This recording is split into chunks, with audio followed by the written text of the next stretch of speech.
Welcome, everyone. Thank you for joining us today. I am here to talk to you about document accessibility. This is a first in a series of webinars that we hope to provide to you about accessible documents. And we're going to be focusing today on a basic overview of incorporating universal design. Like Darren mentioned, there is a lot to talk about, and this is kind of my area of expertise. So I could talk to you all day about accessibility, but I've tried to limit the scope of it and talk just about three key aspects of universal design and document accessibility. So this is a brief overview, a biography of my recent professional life. I've been working with the Center for Inclusive Design and Innovation at Georgia Tech. We call ourselves CIDI for the past 11 and a half years. And my team and I make accessible materials for students who have different print-related disabilities and need digital and accessible versions of their course materials, their textbooks, their syllabus, their exam. And so we try to very quickly and affordably provide high-quality versions of accessible file formats for them. So that means creating an accessible PDF, Microsoft Word doc, a PowerPoint, an EPUB, DAISY, or HTML. So we primarily work in the higher ed space with college-age students, but we also have collaborated with different publishers on their textbooks and their slide decks. We work with different corporations and state agencies. We've recently worked with the CDC and the United Nations, so all kinds of wonderful partnerships where we try and preach to people about the importance of making things accessible for students and individuals who use assistive technology to read print material. So that's my brief overview. The goals for today's presentation, again, I'm trying to keep things very simple since this is the first in a series of trainings. So first, I want to talk about document accessibility and kind of define the terms of what I'll be discussing today, and take a look at who uses assistive technology to access content and what actually makes a file accessible or inaccessible. So we'll do some brief definition of terms, and then I'll get into what I've isolated as the kind of three top aspects of document accessibility. So people often ask me, where do I start? I have so many documents, I have so many concerns. And so this is where I would start, right? I would look at adding headings and bookmarks for navigation, incorporating universal design and style choices into your files, and we'll get into different ways to do that, and then describing images with alternative text so that if someone is blind or low vision, they have equitable access to all of that wonderful visual content. So those are going to be what we're going to work through today. And as I get started, I'm just going to turn off my camera so we could focus on the slide content. And as Darren said, please feel free to type questions in the chat and we'll try to get to them either as we get to that portion of the webinar or at the end. So let's start our exploration of making accessible documents. To define the term for document accessibility, I think people, when I'm talking with customers or with disability service providers, I often have people use the word access or accessibility in a way different from how I am using it in my job, right? So when I'm talking about document accessibility, I'm talking about making that document available to people using screen readers, making the text and graphics accessible. So there are other ways that people use the word access. So I would say conversational accessibility usually refers to, can someone understand something, right? Can someone access the difficult language in this journal article? Or often I'm trying to get into a building on Georgia Tech campus and I need my buzz card. Can I get access to the building with my card, or do I need to get a security person over here? Will I be granted access to the Canvas learning platform? So that's another way people use the word access, meaning to get in. But today I'm going to be focusing on document accessibility, meaning does it meet the accessibility guidelines? So do my design choices work for individuals using assistive technology to access the text and the visual components? So I just mentioned screen readers and assistive technology, and on the right-hand side of this slide, I have a long list of the most popular screen readers that I would say that I encounter and that our students are using. JAWS is kind of the gold standard screen reader, but it is very expensive. NVDA is not as robust as the JAWS screen reader, but it is free if you'd like to download it and test it on some documents and see what it's like. All of these, if you just type one of these screen readers into YouTube, you can get a great brief video and see someone using them. Screen readers are programs that access text in a document or on a website, and they read it aloud with a speech synthesizer. So it's not like Brittany's new audiobook where you have someone reading it aloud in a human voice. It's a little bit more robotic. But that means that you can speed it up and slow it down as needed. So users, especially experienced users with JAWS, they'll often listen 2, 3, 4 times faster than the normal human rate of speech. And they get very accustomed to navigating quickly using keyboard shortcuts to navigate to and from, jump to places in the document. They can also slow things down if they need to spell out a word. And they can also, there are a lot of shortcuts that allow them to do different things with that document's content. Some programs can even transmit accessible text into a refreshable Braille display. So there are all kinds of wonderful things that you could do if you have accessible text. These different programs allow for a flexible output into many different file formats, and with different technology, people have greater access to your content. So when I first started working at CIDI, I had very different and pretty incorrect ideas about who really relied on this service, who needs accessible documents.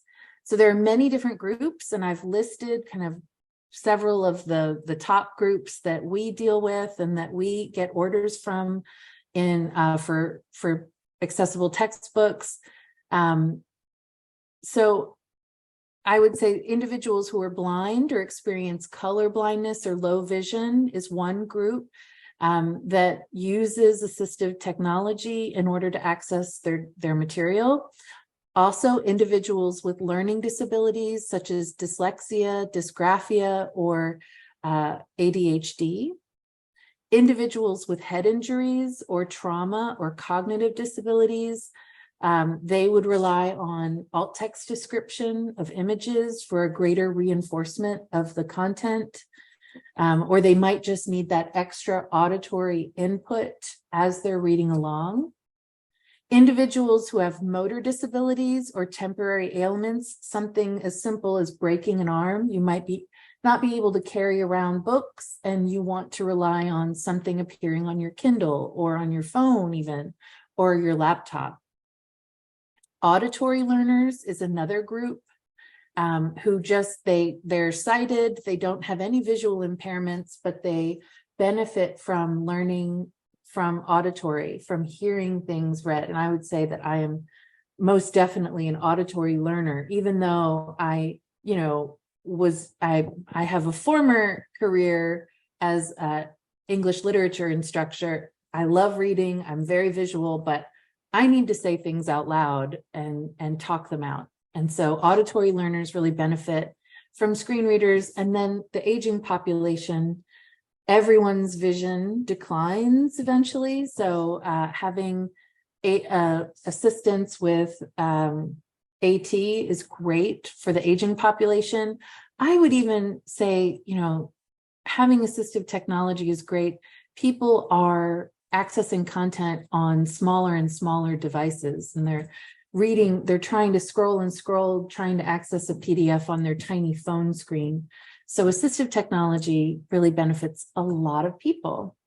So we have put together a quick poll for you all today to try and get you all to guess. So from this list of groups with different disabilities, which group would you guess that I at Center for Inclusive Design and Innovation receive the most orders from? So if you had to guess from one of these groups, who would you believe would be the largest population needing accessible textbooks? And we'll give you a minute.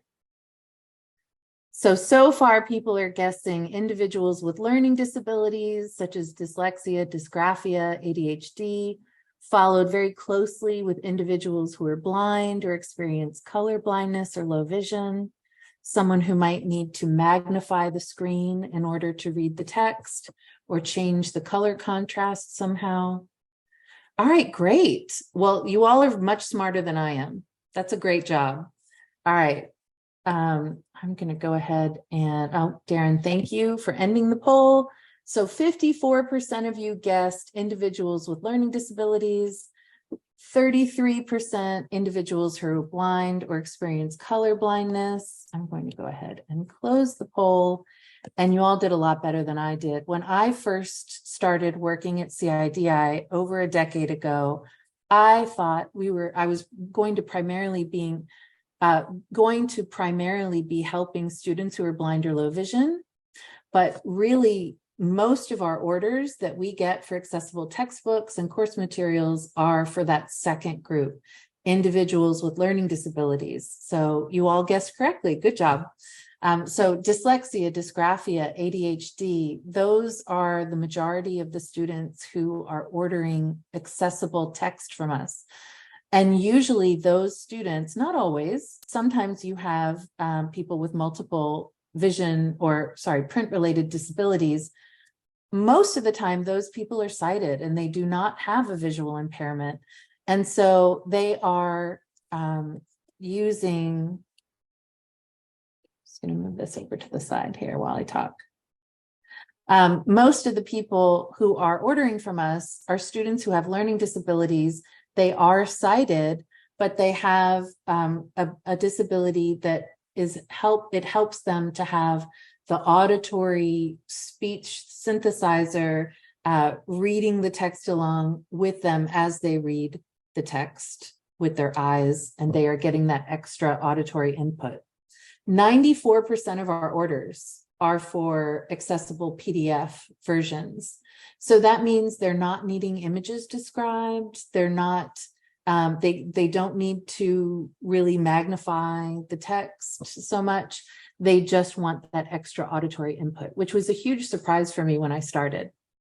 I would say about 6% of our orders are from students who are blind. Now, those numbers aren't set in stone because I know that we do have some blind students who prefer a PDF, but for the most part, most blind students are going to order, especially for a complex textbook, they're going to want those charts and graphs and images described so that they can pass their tests. All right.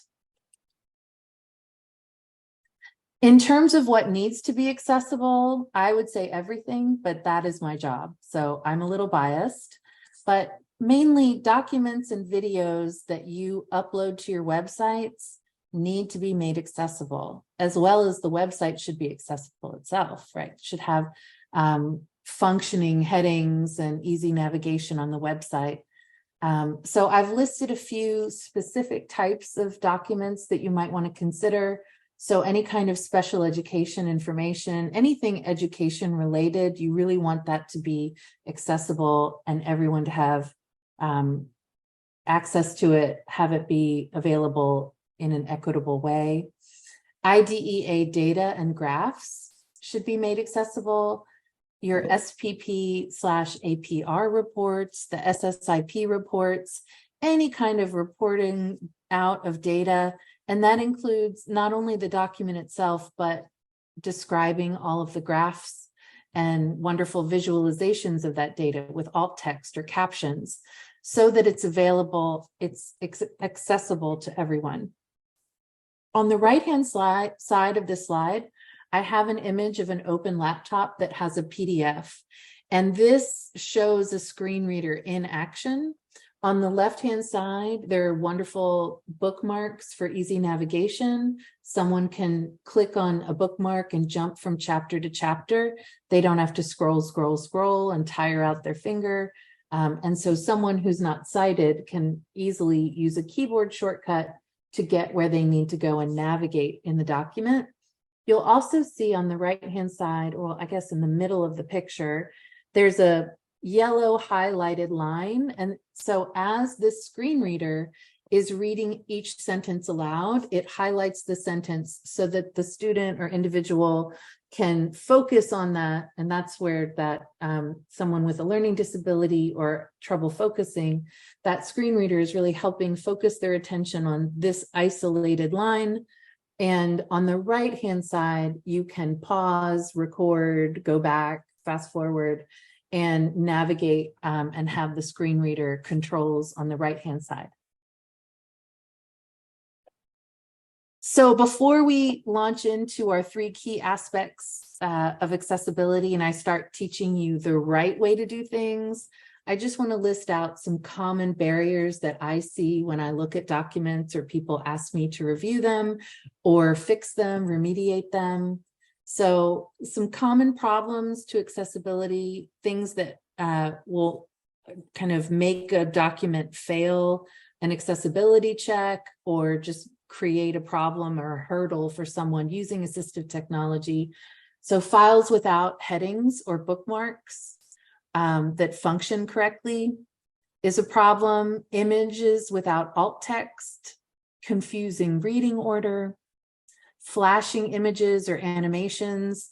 If anyone was around a couple decades ago when PowerPoint was the great new thing, everybody had those crazy tropical patterned backgrounds to their slides that were really distracting. So if you have like a patterned or busy background, that can be a hazard for someone. Poor color contrast, which we'll go over a lot of these in the training today. Language complexity. So if you have a lot of jargon, a lot of acronyms, that can be difficult for someone to get past and really absorb and retain your content. There's a huge plain language movement. And so working towards reducing your language complexity makes things more accessible to more audience, a broader audience. And then videos without captions, videos without audio description. So captions are primarily for deaf individuals, but I benefit from them greatly. I love them and cannot watch any movies anymore without them. I think my hearing is going a little bit, but also you could read articles about how the settings, the audio settings in Netflix are not that great. So captions, and then captions not only for media that you consume in entertainment, but professionally, right? So captions for a webinar or training, captions for a meeting can be very helpful and more inclusive.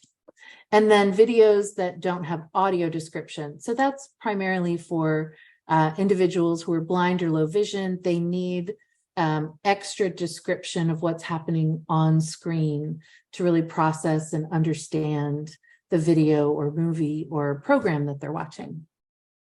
So we're going to cover a lot of these today, and I'm going to focus on these 3 main tips for greater accessibility. So one is my content easy to navigate? So have I created headings or bookmarks for easy navigation? Are my design choices accessible? And we're going to look at fonts, colors, and backgrounds and talk a little bit more about universal design.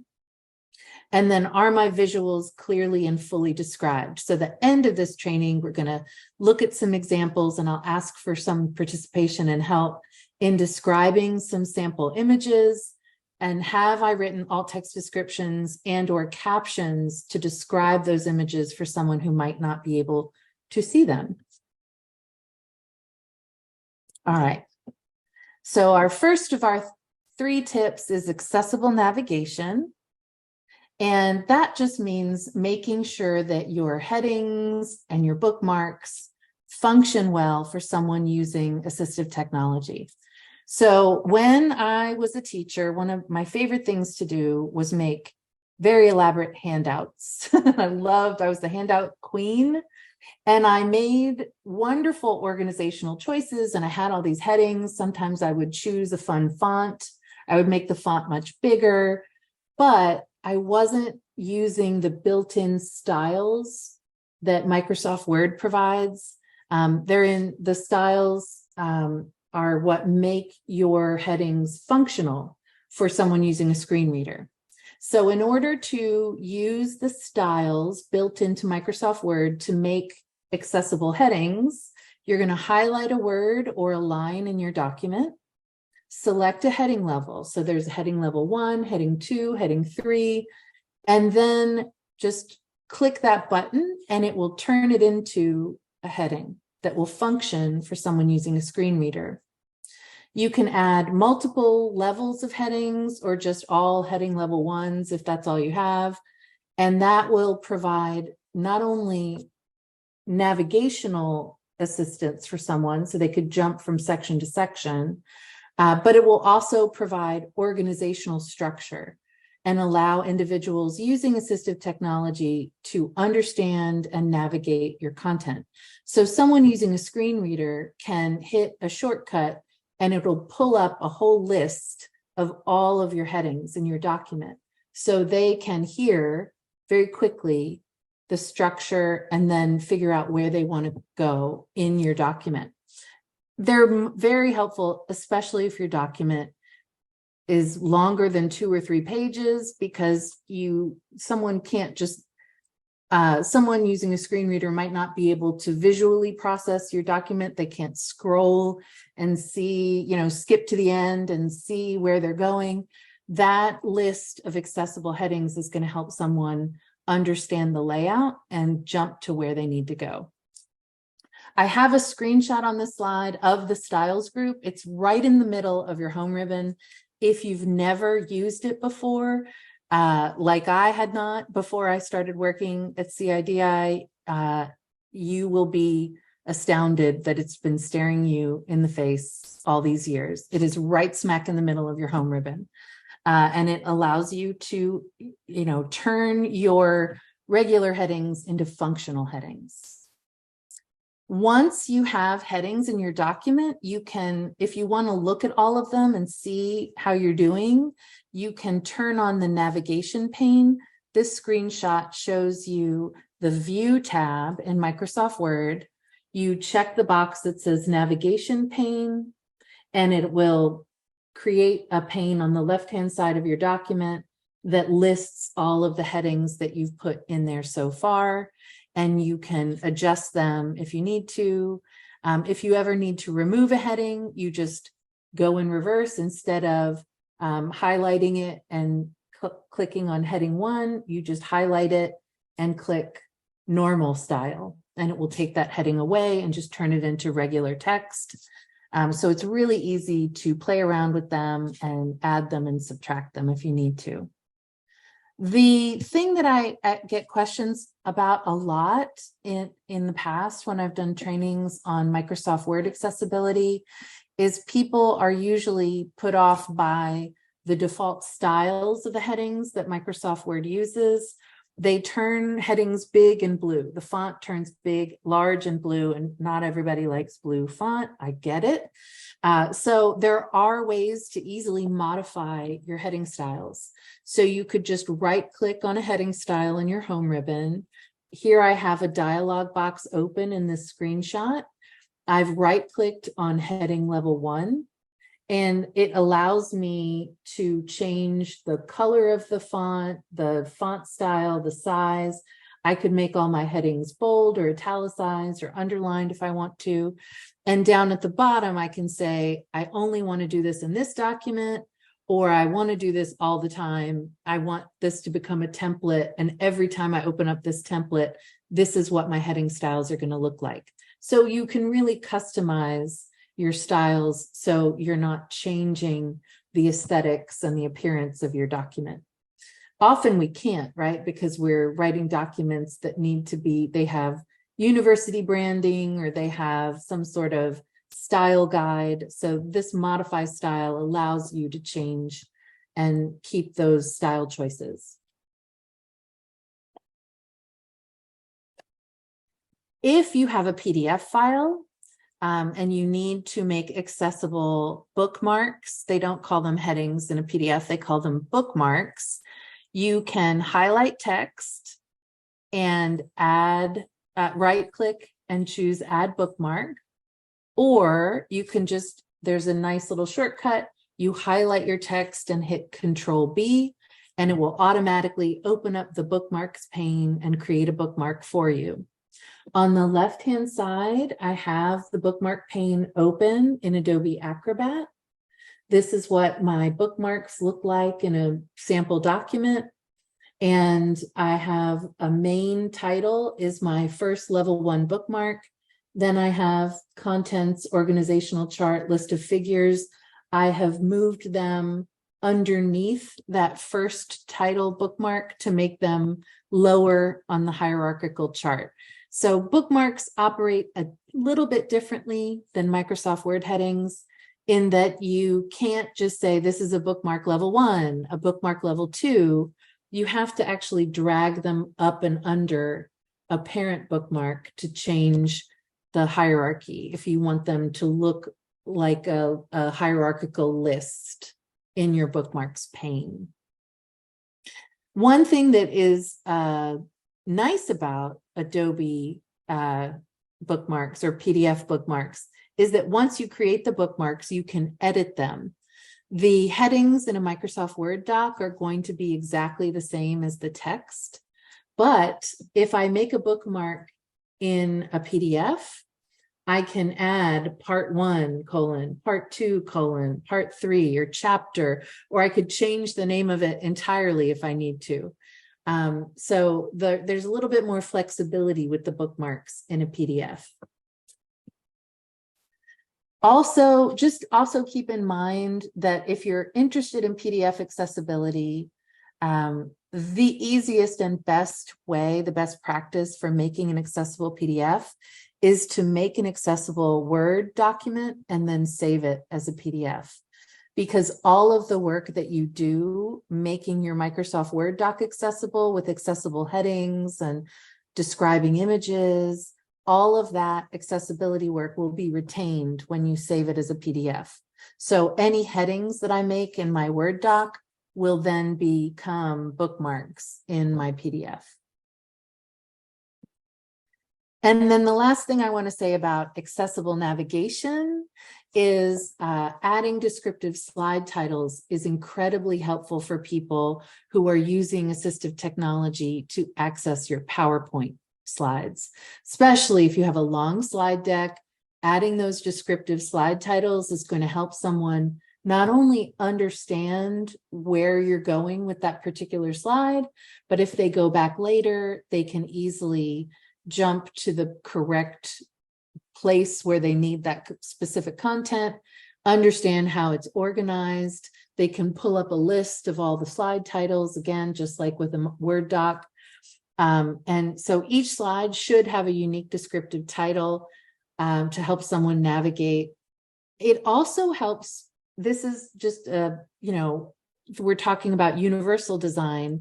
What is a design choice that's going to work for everyone, not just someone with a disability, but for everyone? Having descriptive titles, having descriptive section names is really going to help your entire audience, including you. So if you just have introduction part 1, introduction part 2, or if I had document accessibility 1, document accessibility 2, it's hard to know where I'm going on each slide, and you can feel like you're on the same slide 10 times, right?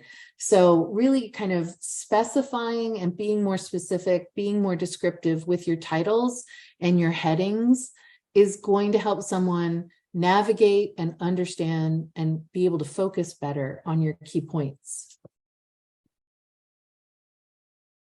All right, so we just started talking about universal design, making sure that design choices are accessible to everyone, not just people who have print-related disabilities. So to define my term, universal design is the design and composition of an environment so that it can be accessed, understood, and used to the greatest extent possible by all people, regardless of their age, size, ability, or disability. So I'm really trying to focus on this in this kind of overview of document accessibility. There are choices that you could make. There are design selections and considerations that aren't just going to benefit students with disabilities, individuals who have problems with print data. It's really going to help everybody. It's making that information and content available to a broader audience. So to narrow things down in terms of design, because design is a big topic, I want to focus for document accessibility. I want to focus on font choices, color choices, and reading order. So when you're choosing a font for your document or your website or your PowerPoint, your font size, a minimum of 12 point is thought to be the best in terms of accessibility. And it's the minimum to be read by most users. Otherwise, they're going to have to start enlarging the screen, magnifying, changing their view and zoom settings. So 12 point is thought to be the minimum.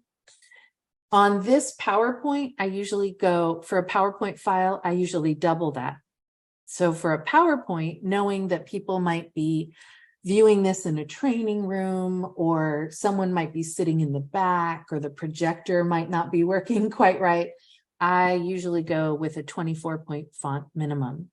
For reference, the bullet point text here on this slide is 28 point, and the title font is 44 point. So pretty large for a PowerPoint. But for a regular document, 12 point is thought to be the gold standard. And in terms of choosing what kind of font, I always recommend that people use a sans serif font. Sans serif, French, it means without serif, and which is not helpful if you don't know what a serif is. But a serif is a flourish or detail, an end stroke on the end of a letter. So if you look at this example on the right, I have written out the Rhonda Weiss Center name 6 times in different fonts. The top 3 fonts are sans serif fonts, right? So Calibri, Arial, and Verdana are great examples of very simple, without detail fonts. Those are thought to be much more accessible, especially when you're reading it in great quantities. It's easier to process, it's easier to read for the brain, it's easier when we read, our eyes and our brains recognize phonemes or word shapes, groups of letters. So we don't really pause over every single letter, like the word the, of, and.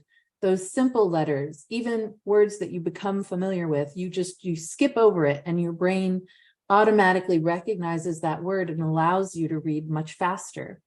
But when you change the word shape, when you have lots of little details and little elements on the end of your lines, if you look on the lower examples, the bottom 3 of Rhonda Weiss Center written out, the little H has a little flourish at the top, and the W has all these little extra lines.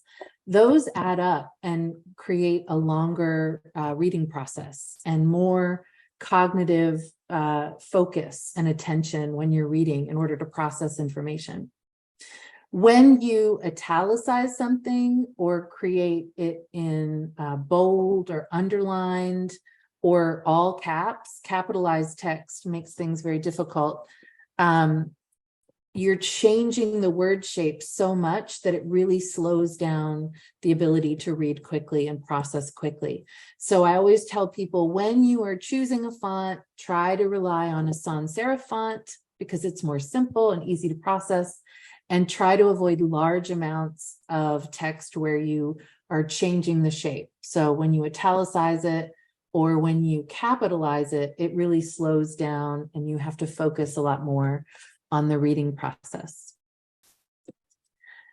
So color is another huge design consideration. You want to make sure that in your document, in your Word document, your PDF, your PowerPoint, whatever kind of your Excel document, you want to make sure that you have a very high contrast between the text color and the background color. And you should do that. That high contrast is going to reduce eye strain when you're trying to read.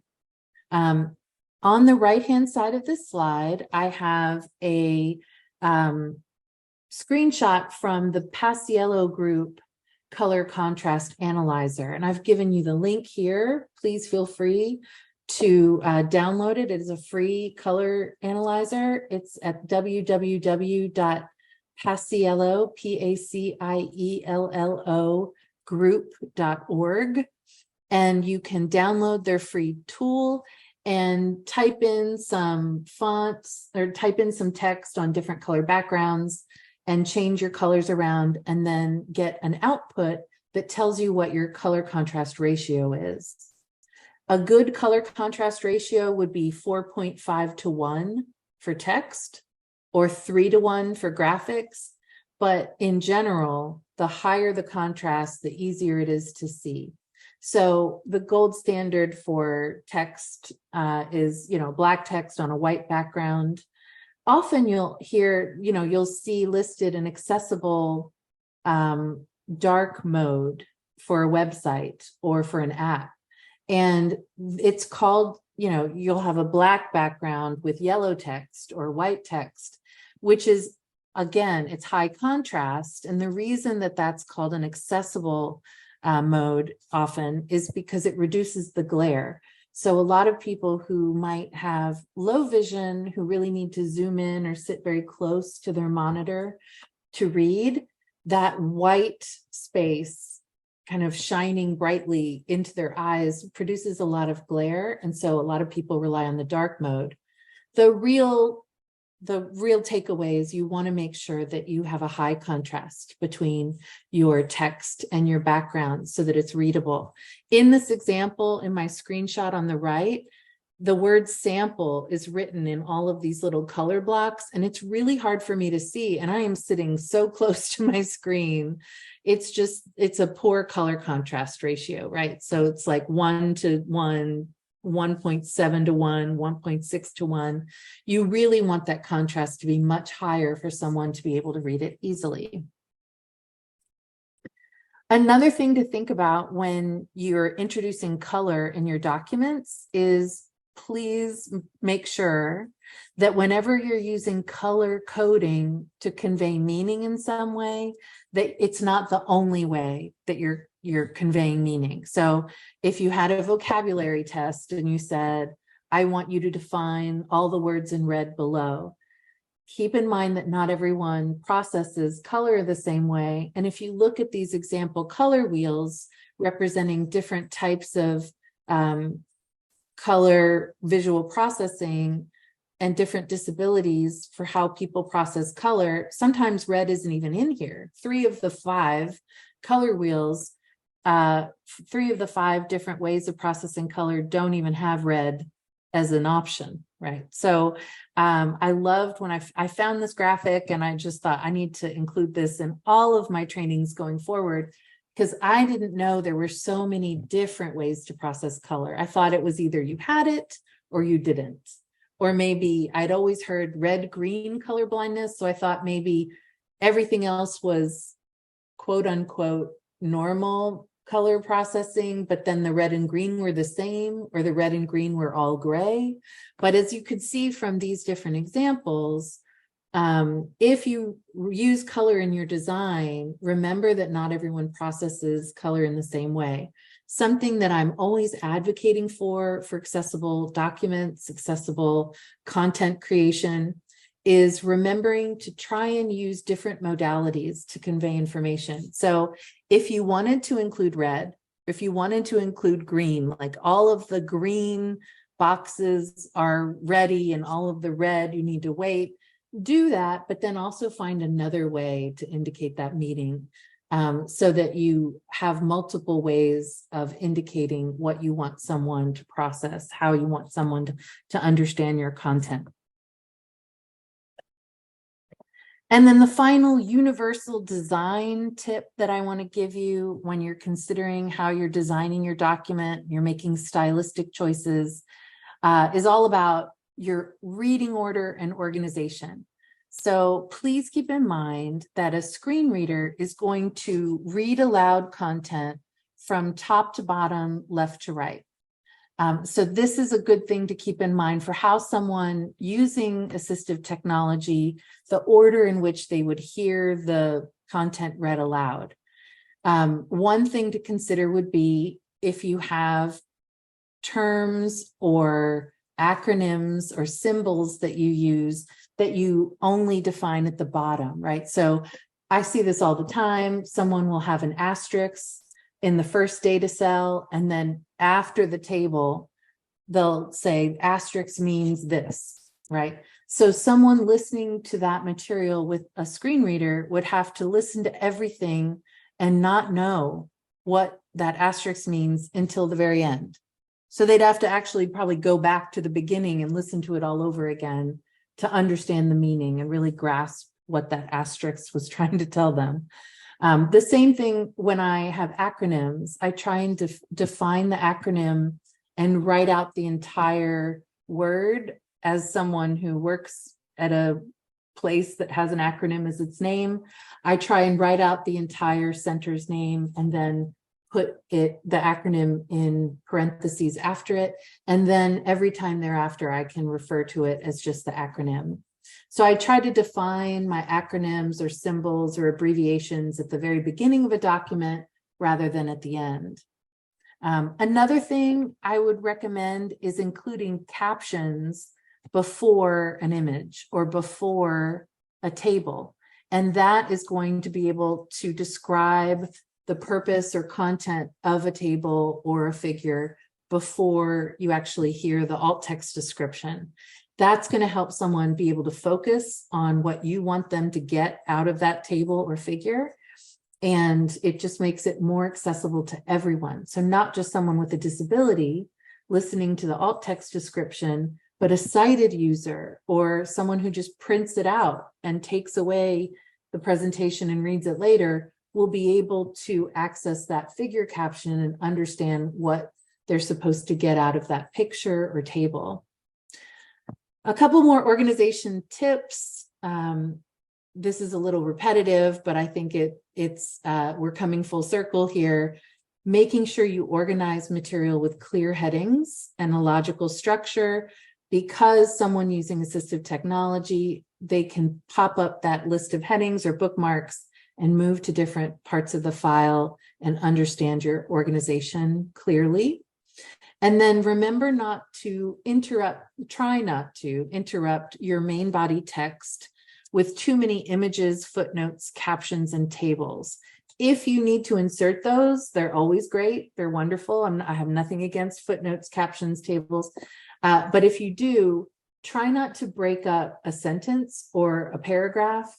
Try and insert it between paragraphs so that someone can finish the thought of your text, pause, get the table, get the image, and then start a new idea. So really just think about how someone's going to listen to your content. All right. So we've reached our third and final tip for greater accessibility with universal design in mind, which is describing images and making sure that all of your images have great alternative text, often called alt text. One thing that you want to consider with alt text, especially if you're creating a lot of documents in Microsoft Word or slide presentations in PowerPoint, is that Microsoft is very great, but sometimes too eager to deploy accessibility help, right? So I love Microsoft very much. I'm not going to badmouth them at all. The leadership at Microsoft Word is very aware. They have people in their families who have different disabilities. So they're incredibly aware of accessibility, which is wonderful. But some of the things that they roll out can actually be a little problematic. So if you have the latest update of Microsoft Word, I would recommend turning off the feature that auto-generates alt text by default to avoid the problem of Microsoft Word or PowerPoint going in and trying to describe your images poorly. You want to be the one describing your images. It guesses at a lot of things, and sometimes it's embarrassing and hysterically funny what it guesses is in your images. So I usually recommend that people turn this off for now. Maybe in 5 or 10 years, it's going to be the wave. It'll be perfect. But for now, I would recommend disabling it. So in order to disable the automatic alt text, you will go to File, Options, Accessibility, and then uncheck the little box that says automatically generate alt text for me. And you'd want to do that both in Word and in PowerPoint.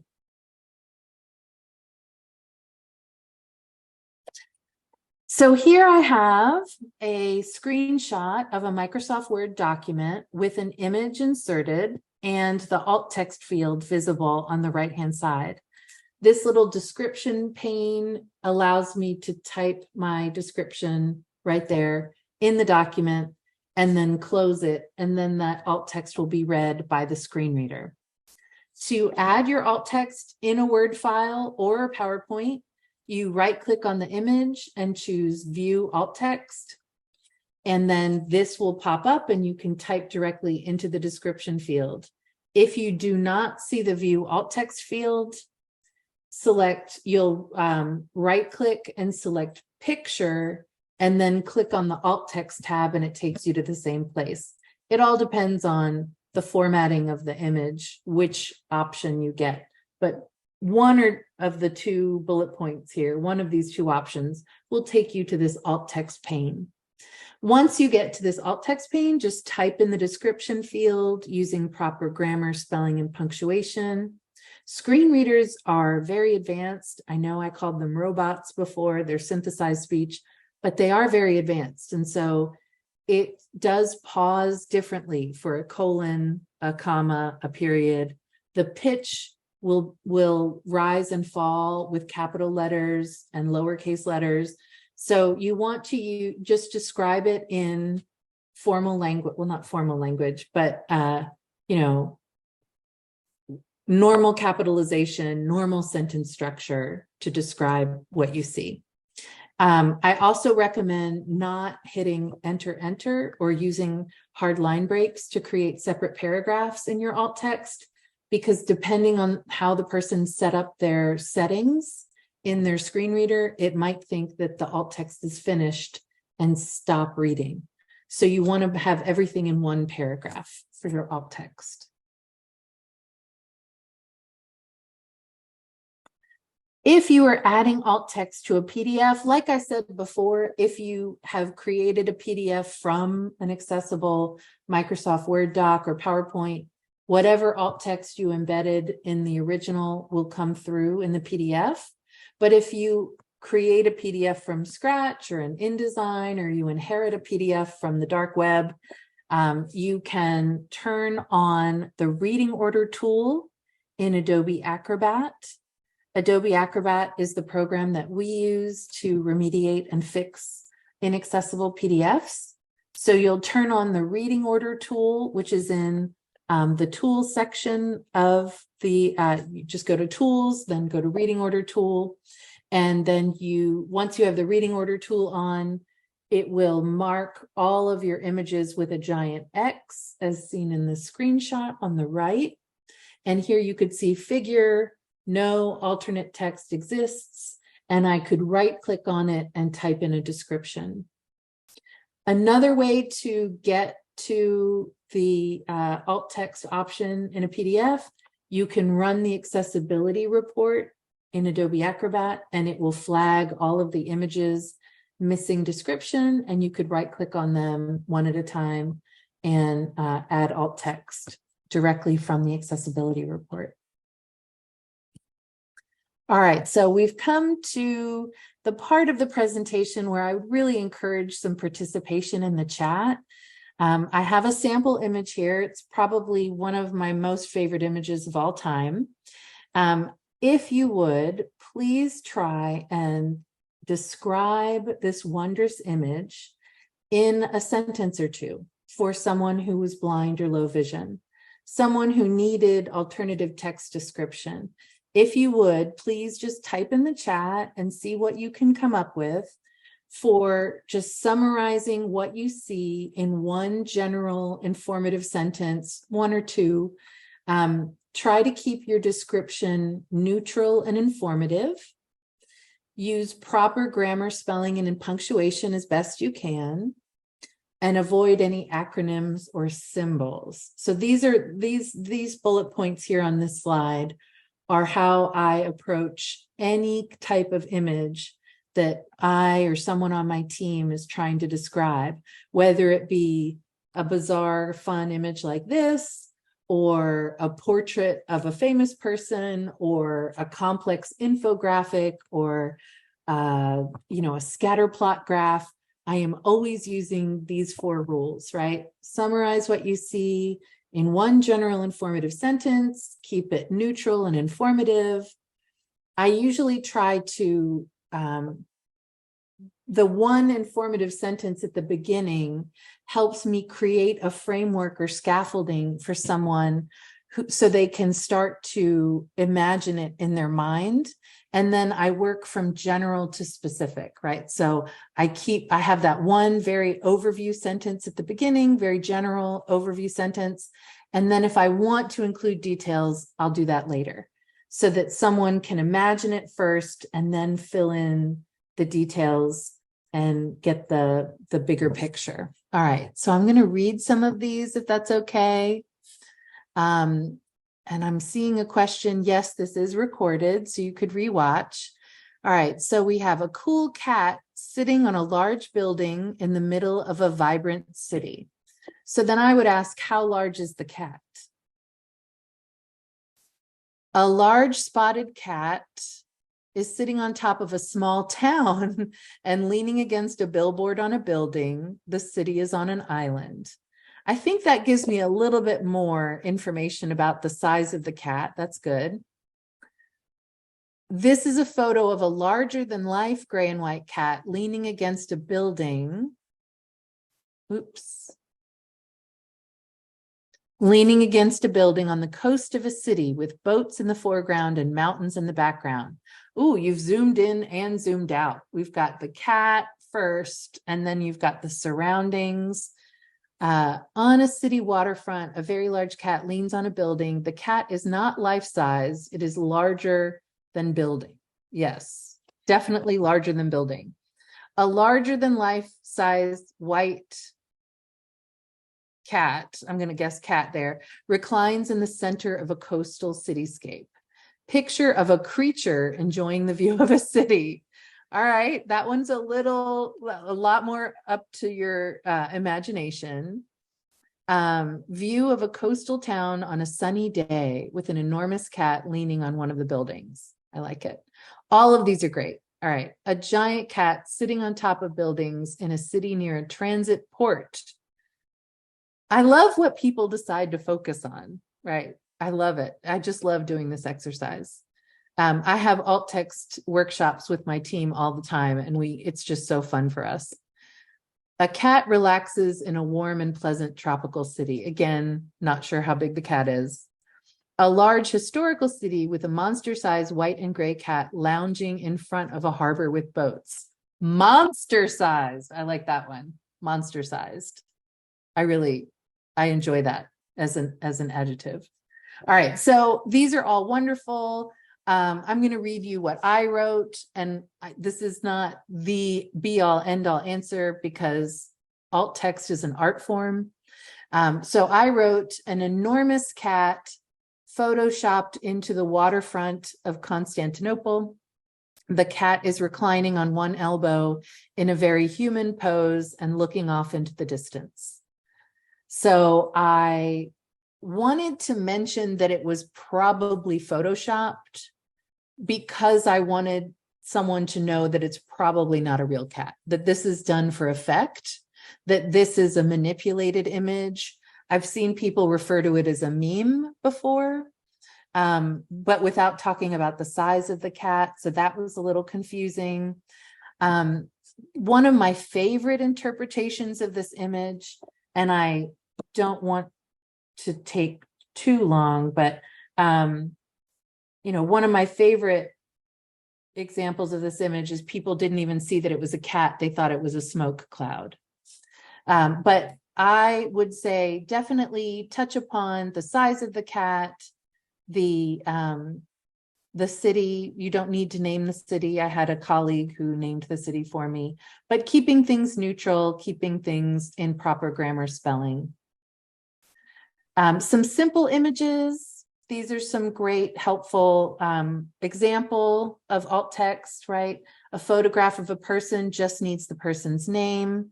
A simple graphic just needs a sentence. Here we have an example of a student in a wheelchair looking at books in a library. We have an example of a pie chart of some students with disabilities data. And we would name the type of image first, include the title if available, and then name the number of sections and then each data point. And so we have some great examples there. A bar graph, use the same approach. You work from general to specific. And again, we're going to give you these slides at the end if you need to refer back to these for examples or templates. You name the type of graph, so a bar graph, the title, and then move through each section, giving each percentage or data point. Things to think about when you have a more complex image that you're describing is you want to focus on focus on meaning rather than appearance. So the color of each section is not important. What's important is what each section represents. So here I would name Tier 1, universal supports, core instruction, all students. And I wouldn't really need to focus on that it's green or yellow or red. I would talk about the meaning rather than appearance. Hi, Valerie. This is Darren. Go ahead. Sorry to interrupt. We have a couple questions coming in. So I was hoping if you could, this is actually the last slide. I think we will provide slides upon request, and we'll also put them on our website. Would you mind just jumping to the next slide, Valerie? Sure. Thank you. So thank you all for hanging with us. So I have dropped the webinar evaluation survey in the chat. This helps us refine our offerings. This very training that you're in right now was a result of data that we received a response that we received in that survey. So thank you very much. But I would like to get to some questions. So Valerie, if you wouldn't mind jumping just to the next slide. So we actually had a question while it's on the top of mind with the final minute regarding alt text. Should you mention gender? What about race, age when describing the person?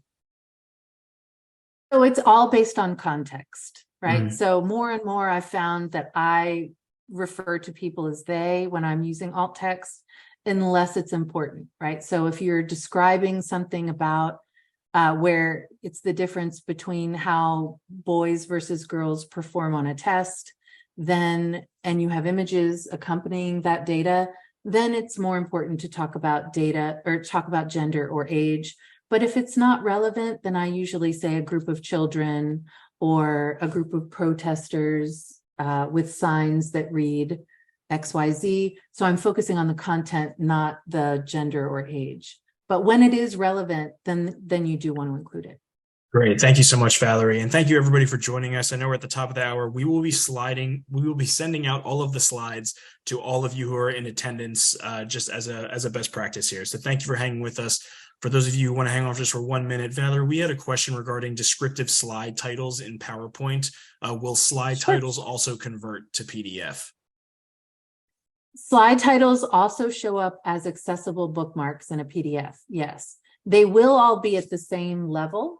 They'll be all kind of level 1 bookmarks. So if you want to change the hierarchy, you might need to drag them up and under the parent bookmark if you need to, but every single slide title will show up as a bookmark if you save as a PDF. Great, and thank you so much, Valerie. And I'm seeing that there was some confusion with the links that were sent, so we're going to send out a post-event email. Don't want to hold everybody up here with the apologies for the link confusion, but we will send out the link promptly to all of you for the evaluation survey. Thank you again. So don't worry about it for now, but thank you again for attending.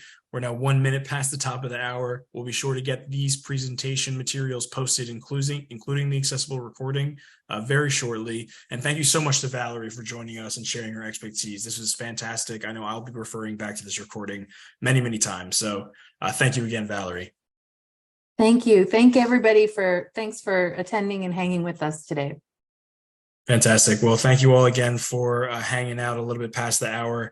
Again, we will see you hopefully at future Weiss Center events, and please reach out to us at contact@weissta.org with any questions.